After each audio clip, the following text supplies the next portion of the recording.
कल उनका भी जलसा हुआ है वहां पर पिंडी में। कहते इस्लामाबाद में आऊंगा। फिर क्यों नहीं आए भाई? कहे मैं आता तो तबाही मच जाती। तबाही किसकी मच जाती? तबाही तो तुम्हारी मच जाती थी ना। तुम आके दिखाओ जरा फिर। 10 लाख लोगों को इकट्ठा करूंगा। मुश्किल से 10,000 लोग इकट्ठे किए। और वो भी कौन? दर्जे चहारम के सरकारी मुलाजिमीन की छुट्टी थी और सब पर लाजिम था कि जलसे में जाएं।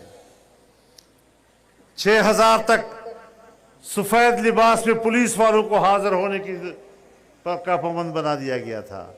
और जब कमी रह गई तो मोहल्ले के खाकरूबों को उठा कर ले गए जलसे में। जलसा इसको कहते हैं। ये जलसा है, ये अवाम का जलसा है, ये पब्लिक का जलसा है।